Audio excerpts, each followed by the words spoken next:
अस्सलाम वालेकुम स्टूडेंट्स, कैसे हैं आप। उम्मीद करता हूँ आप सब ठीक होंगे। स्टूडेंट, आज जो हमारा लेक्चर है वो हमारे सेकंड ईयर का जो फर्स्ट लेक्चर है, जो हमारे पास चैप्टर नंबर 11 है उसका है, जिसका नाम इलेक्ट्रोस्टैटिक है। स्टूडेंट, हमारे पास सबसे पहले मैं आपको एक चीज़ बता देता हूँ कि जो इलेक्ट्रोस्टैटिक है उसके जो पेपर हमारे पास जो वेटेज है, पेपर वेटेज, चाहे वो फेडरल बोर्ड है, चाहे हमारे पास गुजरात बोर्ड है, रावलपिंडी बोर्ड है, कोई भी बोर्ड है हमारे पास, उसमें इस चैप्टर की जो वेटेज है वो 10 to 12 मार्क्स की वेटेज है। ठीक है, ये लॉन्ग में भी पार्ट इसका बन के आ सकता है। शॉर्ट क्वेश्चन इस चैप्टर में से 2 से 3 आते हैं और MCQ 2 से 3 आते हैं, और ये इसी चैप्टर में से आपके एंटी टेस्ट के अंदर भी आपका एक MCQ जो है वो मस्ट आता है, बिकॉज इस चैप्टर के अंदर MCQ जो कंसेप्चुअल अगर हम पॉइंट ऑफ व्यू से देखें तो इसके अंदर कुछ ऐसी चीज़ें मौजूद है जिनका कंसेप्ट क्लियर होना हमारे पास बहुत ही ज़्यादा ज़रूरी है। चलिए आज हम स्टार्ट करते हैं। जो हमारे पास आज का लेक्चर है वो चैप्टर नंबर, जिसका मैंने आपको पहले बता दी कि चैप्टर नंबर 11 से है, या गुजरात बोर्ड या जो रावलपिंडी बुक की बोर्ड, अगर मैं उन बुक्स को देखूँ तो उनका ये चैप्टर नंबर 12 है, और अगर मैं KP की बोर्ड या फेडरल बोर्ड को देखता हूँ तो उसमें ये चैप्टर नंबर 11 है। तो हमारे पास जो चैप्टर का नाम है वो है इलेक्ट्रोस्टैटिक्स। अब इस जो अगर हम वर्ड देखें student, electrostatic, what is an electrostatic? Electrostatic is a branch of physics which deals with charges and their electric field at rest position. Okay, मैंने यहाँ पे देखिए डेफिनेशन लिखी हुई है, branch of physics which deals with study of charges at rest position। अब अगर हम उसकी दूसरी, अब देखिए चार्जेस, हर चार्ज के पास उसकी अपनी इलेक्ट्रिक फील्ड मौजूद है। अगर हम इलेक्ट्रिक फील्ड को स्टडी, अगर मैं उसके बारे में स्टडी करूं तो उसको मैं किस पॉइंट से देखूंगा, study of electric field at static equilibrium. Static जो हम, आपको इक्विलिब्रियम का मतलब पता है, जिसको हम कहते हैं साकेत। ठीक है, लेकिन रुकी हुई चीज, साकेत के बारे में क्या है, रुकी हुई चीज। तो इलेक्ट्रोस्टैटिक कौन सी ब्रांच है? Electrostatic is the branch of physics which deals with the study of charges at rest position। अब हमारे पास जो इससे हम रेस्ट पोजीशन में कैसे स्टडी करते हैं, हमारे पास फोर्सेस होती हैं जिसको हम कहते हैं इलेक्ट्रोस्टैटिक फोर्सेस। ठीक है, और ये हमारे पास नेचुरली पाई जाती हैं। ठीक है, इनको सबसे पहले स्टडी किया गया, चार्ल्स कूलम ने स्टडी किया था इनके बारे में, इन फोर्सेस के बारे में 1784 के अंदर के। नेचर ये जो फोर्सेज हैं, जैसे हमारे पास मैग्नेटिक फोर्सेज हैं, इलेक्ट्रिक फोर्सेज हैं, इलेक्ट्रोस्टैटिक फोर्सेज, इन सबको चार्ल्स कूलम ने स्टडी किया था। अब हम चलते हैं नेक्स्ट, देखिए यहाँ पे what is charge. Charge is a intrinsic property of a particles के पार्टिकल्स। अब देखिए स्टूडेंट, हमारे पास अगर मैं आपको देखूं, अगर हमारे पास नेचर में देखें, जो आपको नजर आने वाली चीज है कि हमारे पास ये हैविली मैसेज मूव करती है, हमारे पास सोलर सिस्टम है, पत्थर है वो नजर आ रहा है, उसको घूमता हुआ नजर आ रहा है, लेकिन पार्टिकल हमारे पास ऐसे हैं कि जिनकी प्रॉपर्टीज को हम फील करते हैं। जैसे उनका जो एक्शन या उनका जो रिएक्शन है, उनका इनपुट आउटपुट हम फील करते हैं। हमें उनका आउटपुट इनको नजर नहीं आता, लेकिन हम क्या करते हैं, उसका जो रिजल्ट है हम उनको फील करते हैं, उस रिजल्ट को हम महसूस करते हैं। फिर हम उस रिजल्ट के, साइंटिस्ट ने अजम्पशन के तौर पे उसके रिजल्ट, फिर उसके मैग्नीट्यूड्स को फाइंड किया हुआ है। तो चार्ज क्या है, ये पार्टिकल्स हैं स्मॉल, उनकी एक इंट्रिंसिक प्रॉपर्टी है। हमारे पास कितने किस्म के चार्जेस हैं आपको पता है? हमारे पास 2 किस्म के चार्जेस हैं। कौन कौन से? नेगेटिव चार्ज और पॉजिटिव चार्ज। अब अगर नेगेटिव चार्ज क्या है हमारे पास, पता है हमें, आपने अगली क्लास में पढ़ा हुआ है, क्लास 9 में 10th में, कि नेगेटिव चार्ज इज इलेक्ट्रॉन और पॉजिटिव चार्ज क्या होता है हमारे पास, जो है वो प्रोटॉन। अच्छा, अब हमारे पास नेक्स्ट देखें, मैं आपको इनके अगर प्रॉपर्टीज बता देता हूँ। सबसे पहले जो हमारे इंपॉर्टेंट टर्म्स हैं जो हमने इनसे रिलेटेड, इस टॉपिक से रिलेटेड पढ़नी है, वो क्या है? Atom is electrically neutral. Atom is electrically neutral क्यों बोला? देखें, एटम के अंदर क्या चीज है? एटम के अंदर आपको पता है न्यूक्लियस, और न्यूक्लियस में क्या चीज है? प्रोटॉन और न्यूट्रॉन।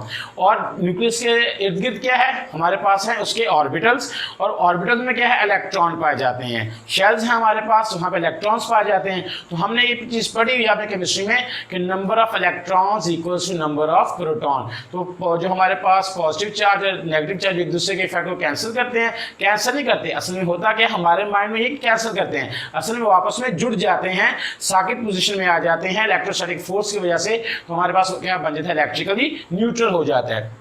उसके बाद देखें, system international unit of charge is coulomb. तो चार्ज का जो यूनिट है हमारे पास वो क्या है?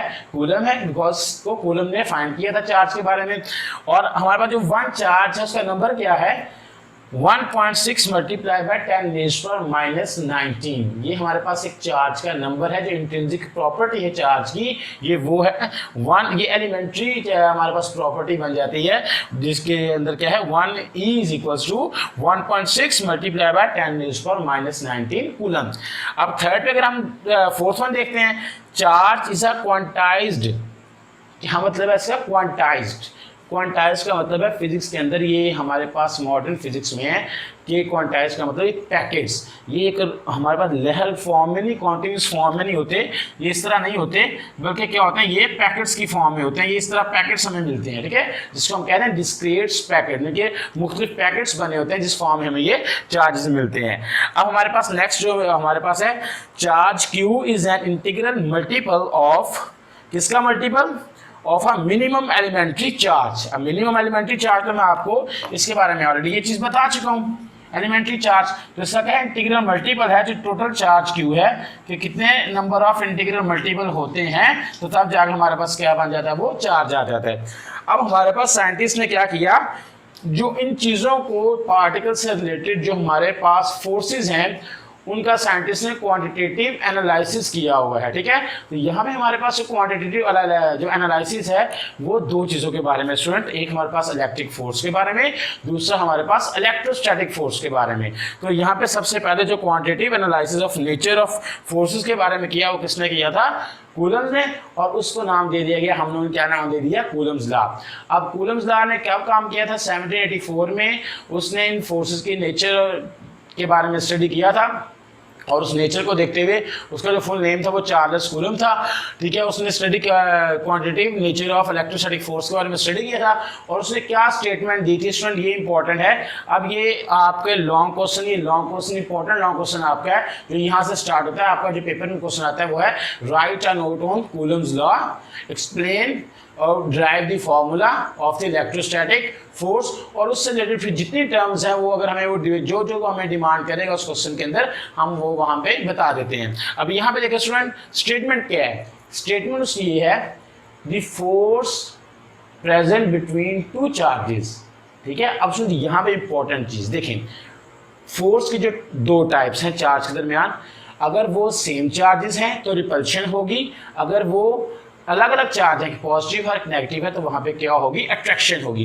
तो जो भी फोर्स होगी हमने उसके बारे में क्वांटिटेटिव एनालिसिस स्टडी कर रहे हैं, तो उसकी स्टेटमेंट क्या है, force present between two charges is directly proportional to the magnitude of charge. Student elementary charge magnitude होती है हमारे पास चार्ज की, जो कूलम में हमें बताता है कि इसकी मैग्नीट्यूड है वो 2 कूलम हो जाए, 3 कूलम हो जाए, 5 कूलम हो जाए।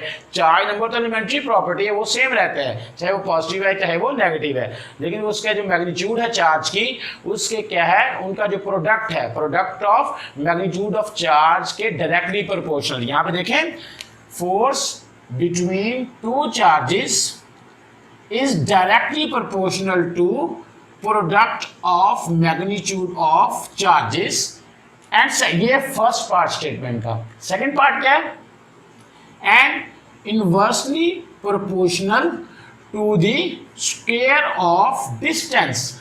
इनवर्स मीन्स के उसके ऑपोजिट, जो उसका उलट है, कि मीन्स के एक डायरेक्ट है, कि डायरेक्ट का मतलब आपको पता है कि अगर एक चीज ज्यादा दूसरी भी ज्यादा। इनवर्स का मतलब क्या है, अगर एक चीज ज्यादा तो दूसरी कम, दूसरी ज्यादा तो पहले वाली कम। तो inversely proportional to the square of distance between them, के चार्जेस के दरमियान जो डिस्टेंस है उनके क्या है, इनवर्सली प्रोपोर्शनल है उसकी मैग्नीट्यूड, उसकी क्वांटिटी, किसकी, इलेक्ट्रोस्टैटिक फोर्स की।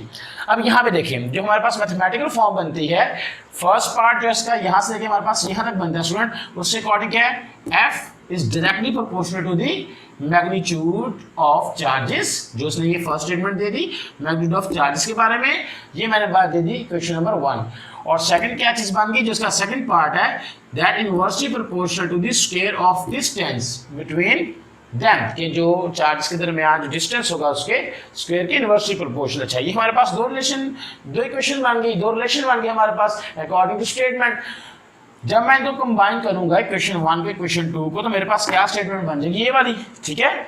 F ये वाली मेरे पास स्टेटमेंट बन जाएगी, F प्रोपोर्शनल, किसके proportional, Q1 Q2 over R square. इसलिए मेरे पास क्या बन गया, दो इक्वेशन से कंबाइंड रिलेशन मैंने बना लिया। आप एक चीज़ जानते हैं, ठीक है, कि every proportionality has a constant, her proportionality का कांस्टेंट होता है। हाँ, वो कांस्टेंट डिपेंड करता है कि हम कौन सा रिलेशन स्टडी कर रहे हैं। तो यहाँ पे जो कांस्टेंट है स्टूडेंट, उसकी जो वैल्यू है वो k है।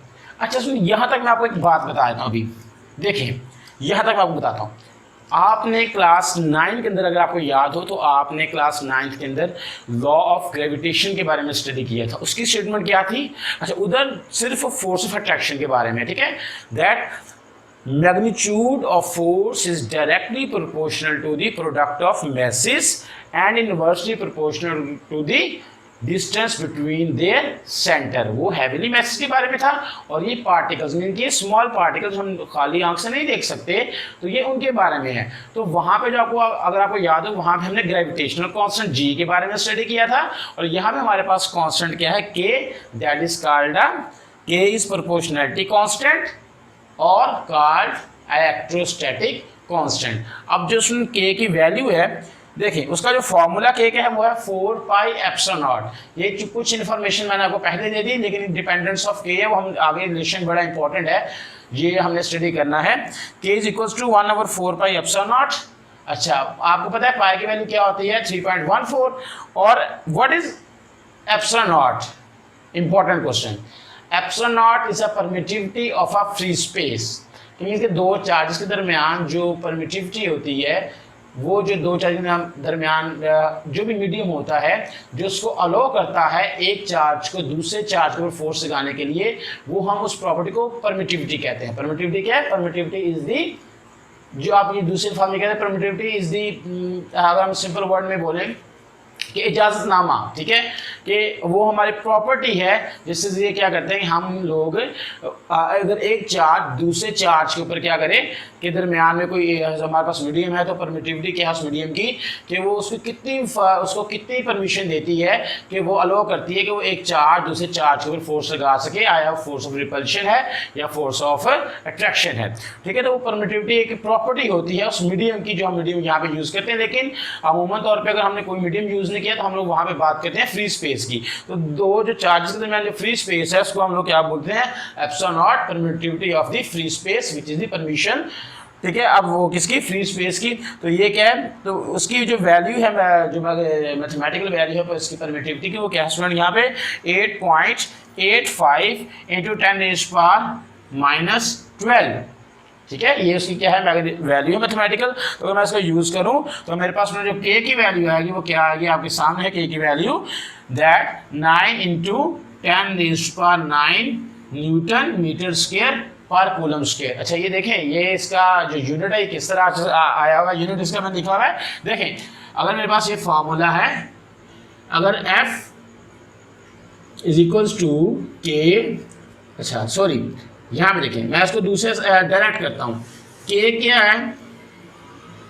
k यहाँ पे वैसे का वैसे r² इस f से जाकर क्या हो जाएगा? मल्टीप्लाइंग r², और ये एक कूलम, दो चार्जेस हैं तो यहाँ पे क्या आ जाएगा? Coulomb square. अब स्टूडेंट यहाँ पे देखें, r डिस्टेंस, उसका यूनिट क्या होता है? मीटर। तो यहाँ पे 2r है तो मीटर स्क्वायर, दो चार्जेस हैं तो क्या आ जाएगा? यहाँ पे Q1 Q2 दो चार्जेस हैं, तो मैं यहाँ पे क्या लिखता हूँ? फिलहाल मैं Q स्क्वायर लिखता हूँ। यहाँ मेरे पास क्या बन जाएगा? Coulomb square. अब यहाँ पे देखें ना, न्यूटन मीटर स्क्वायर पर कूलम स्क्वायर। तो ये स्टूडेंट हमारे पास इस टॉपिक का यहाँ तक का रिलेशन आप लोग क्लास 9 के अंदर स्टडी कर चुके हैं। अब जो हमारे पास FSC के अंदर, जो FSC में हमने एक नई चीज़ यहाँ पे पढ़नी है, इसी वो टॉपिक का हिस्सा है जिसको हम FSC के अंदर स्टडी करते हैं, जो इम्पोर्टेंट है, जो आपके MCQs और आपके शॉर्ट क्वेश्चन के लिए मोस्ट इंपॉर्टेंट जो नेक्स्ट पार्ट है, हम वो स्टडी करते हैं। ओके, चले आए स्टूडेंट। अब जो हमारे पास जो नेक्स्ट हमारा इसी टॉपिक का हिस्सा है, इलेक्ट्रोस्टैटिक फोर्स, जब हम क्वांटिटेटिव रिलेशनशिप पढ़ रहे हैं, तो वो तो हमने जस्ट मैग्नीट्यूड के बारे में स्टडी कर लिया। आप इस चीज़ को जानते हैं कि जो फोर्स है वो एक वेक्टर क्वांटिटी है। अब हमने फोर्स की वेक्टर फॉर्म पढ़नी है कि जब दो चार्जेस फोर्स लगाते हैं तो वो उनकी वेक्टर फॉर्म क्या है। एक बात याद रखिएगा, ये जो दोनों चार्जेस फोर्स लगाते हैं ये म्यूचुअल फोर्स है। म्यूचुअल फोर्स से मुराद कि दोनों चार्जेस एक वक्त में एक दूसरे के ऊपर फोर्स एक्सर्ट कर रहे होते हैं। अब यहाँ पे देखें जो हमारे पास है vector form of a coulomb force. अब मेरा बेटा यहाँ पे देखें सारे बच्चे, coulomb force is a mutual force. कि म्यूचुअल फोर्स मुराद क्या है कि दोनों एक वक्त में दोनों चार्ज एक दूसरे के ऊपर फोर्स लगा रहे होते हैं। अब यहाँ पे मैंने आपके डायग्राम में देखें कि ये मेरे पास दो चार्जेस सपोज दैट Q1 और ये मेरे पास क्या है Q2।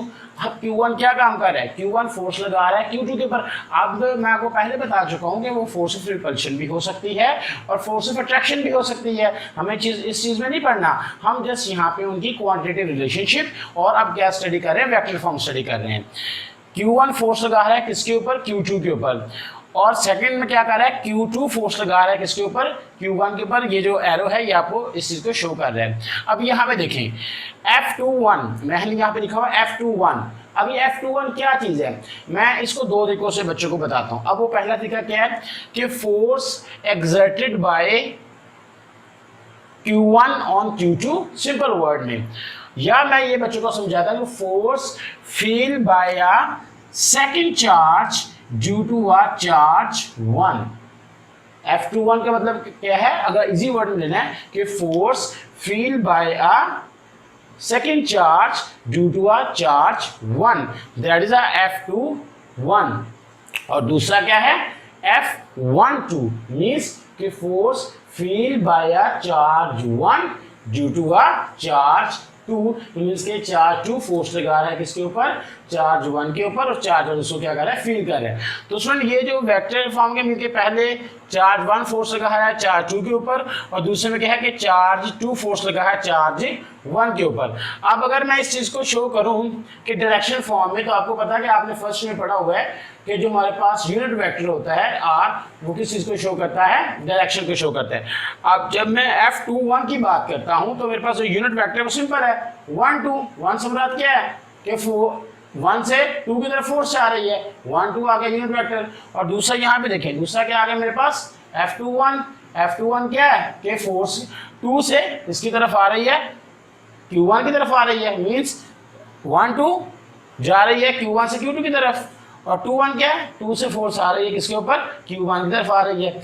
अब यहाँ पे देखें देयरफॉर कि R21 is equal to negative of R21, mean कि दोनों एक दूसरे में डायरेक्शन के अंदर क्या है, एक दूसरे के ऑपोजिट है। तो यहाँ पे क्या साइन हो गया, नेगेटिव साइन आ गया यहाँ पे।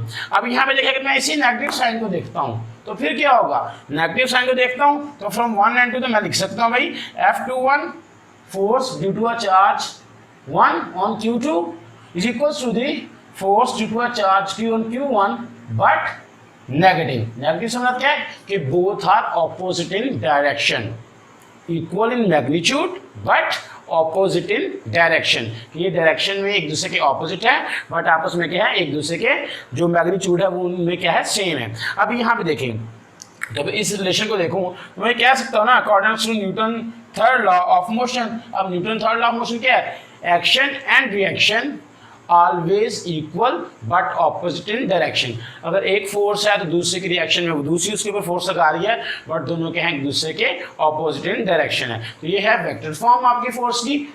इसके अंदर अब ये हिस्सा है स्टूडेंट, आपको एग्जाम के अंदर पूछ भी सकता है, ठीक है। अगर नहीं पूछेगा तो आपने चीज चेक कर लेनी कि उसके मार्क्स कितने हैं, ठीक है, तब इस चीज को आपने लिखना है। अब यहाँ पे देखिए most important part of this Coulomb law which is important for a MCQ especially and a short question। अब यहाँ पे देखें effects of medium on electric force। तो मैं यहाँ पे मिस कर गया हूँ इलेक्ट्रिक फोर्स के फोर्स के बारे में, हमने जो मीडियम है उसका इलेक्ट्रिक फोर्स के ऊपर इफेक्ट क्या है। अब यहाँ पे देखें सिंपल जो मेरे पास इक्वेशन है कूलम्स लॉ की वो क्या है, F is equals to K Q1 Q2 over R square. अगर मैं K की वैल्यू लिखूं तो मेरे पास ये क्या चीज़ आ जाएगी, F इज इक्वल्स टू, यहाँ पे मेरे पास ये चीज़ आ गई, ठीक है सर। अब यहाँ पे देखें, जब मैंने आपको पीछे बताया कि एप्सिलॉन नॉट यूज करूँगा तो मतलब मैं किसके बारे में स्टडी कर रहा हूँ, वैक्यूम की फोर्स के बारे में, कि वहाँ पे क्या वैक्यूम या एयर है मेरे पास, तो मैं यहाँ पे इस चीज़ को शो कर रहा हूँ वैक्यूम या एयर। अच्छा देखें एप्सिलॉन एयर का मतलब या वैक्यूम का मतलब यहाँ पे पता क्या चीज़ है कि हम दोनों को सेम क्यों बोलते हैं, वैक्यूम और एयर। असल में यहाँ पे क्या है कि वैक्यूम की बात अगर मैं करता हूँ ना तो वहाँ पे जो मेरे पास एप्सिलॉन नॉट है उसकी वैल्यू 1 होती है और अगर मैं एयर की बात करता हूँ तो वहाँ पे मेरे पास जो वैल्यू है 1.006 है, मीन्स के which is approximately equals to 1। तो फिर हम दोनों कहते हैं या तो यहाँ पे एयर या वैक्यूम जो मर्जी आप ले लें, तो यहाँ पे ये चीज़ आ जाती है। अच्छा, ओनली फॉर एयर और वैक्यूम। अब स्टूडेंट अगर मैं कोई इंसुलेटिंग मटेरियल वहाँ पे इंसर्ट कर देता हूँ दो चार्ज के अंदर, तो फिर क्या होगा। अब इक्वेशन से देख लें कि मीडियम के क्या है, ये इन्वर्स है। तो मैं जो भी मीडियम यहाँ पे पुट करूँगा ऑटोमेटिकली क्या होगा कि फोर्स, इलेक्ट्रोस्टैटिक फोर्स है जो दोनों चार्जेस एक दूसरे के ऊपर, वो रिड्यूस हो जाएगी, बिकॉज इन्वर्स है ना, फोर्स जो है वो इन्वर्स है किसके, मीडियम के। तो जब मैं मीडियम की बात करता हूँ तो फिर मेरे पास जो रिलेशन नया बनता है एफ मीडियम, फोर्स जो मीडियम की है वो क्या बनतेगी 1/4 पाई एप्सिलॉन, यहाँ पे एप्सिलॉन नॉट नहीं होगा, यहाँ पे ये मेरे पास साइन आ गया एप्सिलॉन Q1 Q2 और क्या आ गया आर स्क्वायर। ठीक है, अब यहाँ ये मीडियम की आगे बात। अब देखें ये क्या आ गया परमिटिविटी। अब हमारे पास जो फोर्स है किसके ऊपर डिपेंड करती है, परमिटिविटी। अब परमिटिविटी क्या है, permittivity is the property of a medium which effects, अब इफेक्ट्स के फॉर्म में है, बात सारी ये है, वो इफेक्ट्स है रिड्यूस, मीन्स कि हमारी जो इलेक्ट्रोस्टैटिक फोर्स है क्या होती है, रिड्यूस करती है, reduce the magnitude of electrostatic force. अब यहाँ पे देखें स्टूडेंट के, अब ये जो मेरे पास खाली एप्सिलॉट है, ठीक है ना, अब ये किसके इक्वल है, ठीक है।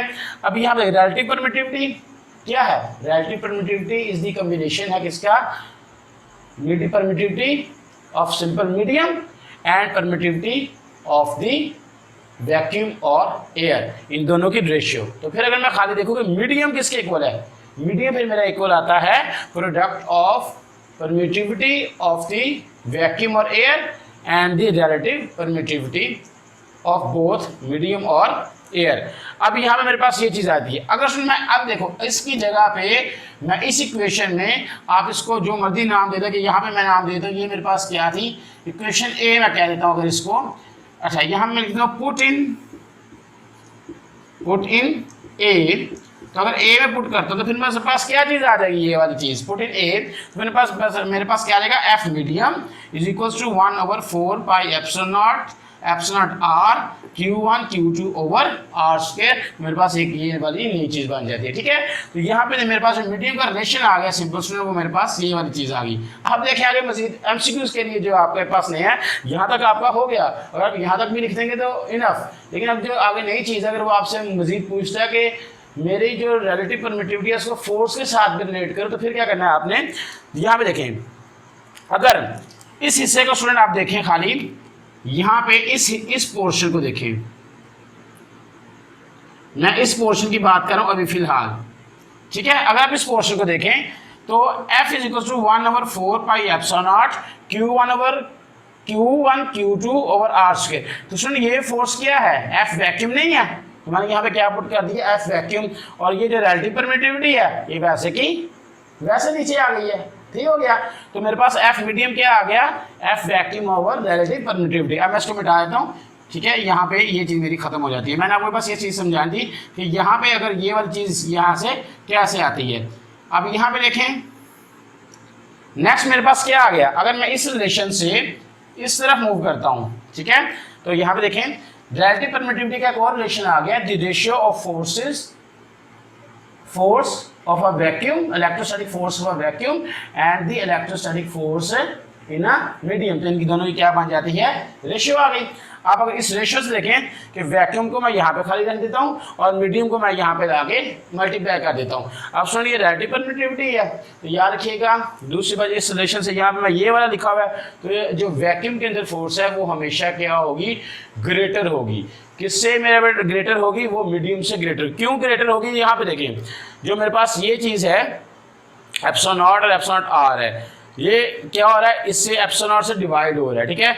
अब यहाँ पे जो भी वैल्यू होगी जब वो 1 से डिवाइड हो जाएगी तो उसकी वैल्यू क्या हो जाएगी, और कम हो जाएगी, बिकॉज एप्सिलॉन नॉट या तो 1 है या 1 से क्या होगा, ग्रेटर है, ठीक है। जो यहाँ पे 1.006 है या 1 होगी, तो यहाँ पे रिलेटिव परमिटिविटी एप्सिलॉन नॉट के साथ आ जाएगा, ठीक है। तो यहाँ पे क्या आ जाएगी, उस इफेक्ट को कम कर देगी, तो हमारे पास क्या हो जाएगी, जो फोर्स है वैक्यूम की वो ऑलवेज ग्रेटर होगी किस फोर्स से, मीडियम के अंदर अगर हम जो मीडियम पुट करते हैं तो वहाँ पे इलेक्ट्रोस्टैटिक फोर्स की वैल्यू क्या हो जाएगी, कम हो जाएगी। ठीक है, तो स्टूडेंट ये हमारे पास कूलम लॉ था। अब ये जो मैंने अभी आपको चीज़ पढ़ाई है, ये दो चीज़ें ये आपके एफएससी का हिस्सा है। जो आपने एफएससी में एक नई चीज़ जो आपने यहाँ पे फाइंड की है, जो आपने नई चीज़ सीखी है, वो क्या चीज़ है, vector form of coulomb force and effect of a medium on a electrostatic force. तो ये स्टूडेंट हमारे पास आज का लेक्चर था। तो इंशाल्लाह ताला मुझे उम्मीद है कि आपको ये लेक्चर अच्छी तरीके से समझ आ गया होगा। अगर नहीं समझ आया तो प्लीज़ मुझे अपने इस लेक्चर के बारे में फीडबैक ज़रूर दीजिएगा। कोई नहीं समझ आया तो मेरा व्हाट्सएप नंबर है, ठीक है, उसके बाद मेरा इंस्टाग्राम है, तो वहाँ मुझे ज़रूर आप क्वेश्चन पूछें।